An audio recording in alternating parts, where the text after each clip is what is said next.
Hello everyone. మీరు part 1 miss అయ్యుంటే ఇప్పుడే చూసేయండి. లింక్ డిస్క్రిప్షన్‌లో ఇచ్చా. అలానే మా కంటెంట్ నచ్చితే ఇప్పుడే ఛానల్‌ని లైక్ చేసి సబ్స్క్రైబ్ చేసుకోండి. అలాగే నోటిఫికేషన్స్ ఆన్‌లో పెట్టుకోండి. ఒక్కసారి బాబాను తలుచుకొని వీడియో స్టార్ట్ చేద్దాం. కొన్ని సంవత్సరాలు గడిచాయి. ఆ బాలుడు, ఆ యోగి, రహస్యంగా మాయమైన ఆ కుర్రాడు ఎక్కడున్నాడు? ఎవరితో ఉన్నాడు? ఎవ్వరికీ తెలీదు. కానీ దైవం నిర్ణయించిన సమయం వచ్చినప్పుడు ఆయన మళ్ళీ తిరిగి వచ్చారు. అదే షిరిడీ గ్రామానికి. ఒకరోజు ఒక పెళ్లి బృందం షిరిడి గ్రామంలోకి ప్రవేశించింది. సాధారణంగా కనిపించే ఆ బృందంలో ఒక వ్యక్తి మాత్రం అందరి దృష్టిని ఆకర్షించారు. చాలా సాధారణమైన దుస్తులు, ముఖంలో అదే ప్రశాంతత, కళ్ళల్లో అదే లోతు. గ్రామస్తులు ఒక్కసారి చూసి ఆశ్చర్యపడిపోయారు. ఇతను ఆ వేప చెట్టు కింద కూర్చున్న కుర్రోడేనా? అవును, అతనే. కొన్ని సంవత్సరాల క్రితం మాయమైన కుర్రాడు మళ్ళీ ఇప్పుడు షిరిడికి తిరిగి వచ్చాడు. ఆ పెళ్లి బృందం గ్రామంలోని ఖండోబా దేవాలయం దగ్గర ఆగింది. అక్కడ ఉన్న ఒక భక్తుడు మహల్సాపతి. ఆయన బాబాని చూసి అతని రూపంలో ఏదో దైవికతను గుర్తించారు. ఆయన ముందుకు వచ్చి ఒక మాట అన్నారు. సాయి రండి. ఆ ఒక్క మాట, ఆ ఒక్క పిలుపు చరిత్రను మార్చేసింది. ఆ రోజు నుండి ఆయన పేరు సాయి అయింది.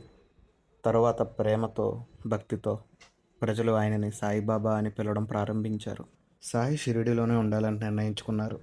కానీ ఆయన జీవితం సాధారణమైనది కాదు. ఆయన ఒక పాడుపడిన మసీదులో ఉండడం ప్రారంభించారు. ఆ స్థలాన్నే తర్వాత కాలంలో ద్వారకామాయి అని పిలిచారు. ఆయన దగ్గర ఏమీ లేదు, సంపద లేదు, ఆశలు లేవు. ప్రతిరోజు గ్రామంలో కొన్ని ఇళ్లకు వెళ్ళి భిక్ష తీసుకొని జీవించేవారు. అది కూడా తన కోసం కాదు, తన దగ్గరకు వచ్చిన వారితో పంచుకోవడానికి. ఆయన మాట్లాడడం చాలా తక్కువ, కానీ ఆయన నిశ్శబ్దం వేలాది మాటల కంటే ఎక్కువ చెప్పేది. ఆయన దగ్గరికి వెళ్ళిన వాళ్ళకి మనసు శాంతించేది. మొదట్లో కొంతమంది ఇంకా అనుమానపడ్డారు. ఇతను నిజంగా యోగినా, లేదా ఒక సాధారణమైన మనిషా? కానీ కొన్ని సంఘటనలు వాళ్ళ ఆలోచనలను పూర్తిగా మార్చేశాయి. కానీ ఒకసారి గ్రామంలో దుకాణదారులు ఆయనకి నూనె ఇవ్వడానికి నిరాకరించారు. ఆ రోజు దీపాలు వెలిగించాల్సిన సమయం వచ్చింది. కానీ సాయిబాబా దగ్గర నూనె లేదు. అప్పుడు ఆయన చేసిన పని అందరినీ ఆశ్చర్యంలో ముంచెత్తింది. ఆయన నీళ్లు తీసుకొని దీపంలో పోశారు మరియు దీపాన్ని వెలిగించారు. ఇది చూసిన గ్రామస్తులు నమ్మలేకపోయారు. నీటితో దీపాలు వెలిగించారా? అది అసాధారణం కాదు, అది ఒక సంకేతం. ఆ రోజు నుండి గ్రామస్తుల దృష్టిలో సాయిబాబా ఒక సాధారణమైన వ్యక్తి కాదు. ఆయన ఎవరు? ఒక యోగినా, ఒక మహాత్ముడా, లేదా దేవుడా? సమాధానం ఇంకా స్పష్టంగా రాలేదు. కానీ ఒక విషయం మాత్రం నిజం.